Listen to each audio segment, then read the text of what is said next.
नमस्कार बंधुरा चले एसेছি টিউটোরিয়াল 4 নিয়ে এবং এই ভিডিওতে আমরা দেখব ফ্রন্ট স্ক্রিন অপশন। আমাদের ফ্রন্ট স্ক্রিনে চারটে অপশন হয় এবং সেই অপশনগুলো নিয়ে আজকের এই ভিডিও।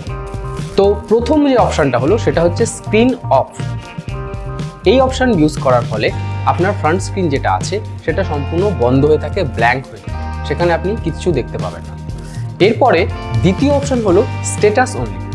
এই স্ট্যাটাস অনলি ব্যবহারের পর আপনি ভিডিও অথবা ফটো অথবা টাইম ল্যাপস যে কোনো অপশনেই দিন, সেখানের যে স্ট্যাটাস সেটা ফ্রন্ট স্ক্রিনে শো হবে।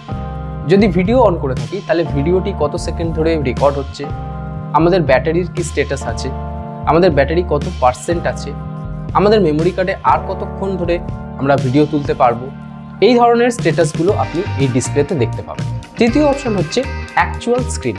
আপনি আপনার রিয়ার স্ক্রিনে অর্থাৎ এই যে বড় স্ক্রিনটা রয়েছে এখানে আপনি যা দেখতে পাচ্ছেন ঠিক হুবহু আপনি কিন্তু এই ছোট স্ক্রিনে দেখতে পাবেন বা ফ্রন্ট স্ক্রিনে দেখতে পাবেন। সেই কারণে এই অপশনটার নাম অ্যাকচুয়াল স্ক্রিন। চতুর্থ অপশন হচ্ছে ফুল স্ক্রিন। এখানে বড় স্ক্রিনে আপনি যা যা দেখতে পাচ্ছেন তার বাঁ দিক থেকে এবং ডান দিক থেকে ক্রপ করে দিয়ে বাকি যে অংশ থাকবে সেই অংশটুকু আপনি ফ্রন্ট স্ক্রিনে দেখতে পাবেন। তো এই হচ্ছে আমাদের ফ্রন্ট স্ক্রিন অপশন। আমি মূলত ব্যবহার করি অ্যাকচুয়াল স্ক্রিন। তো আশা করি বন্ধুরা এই ভিডিওটি আপনাদের অবশ্যই ভালো লেগেছে। যদি ভালো লেগে থাকে একটি লাইক এবং বন্ধুদের সাথে শেয়ার করুন এবং সাবস্ক্রাইব না করা থাকলে অবশ্যই সাবস্ক্রাইব করুন। ধন্যবাদ পাশে থাকার জন্য।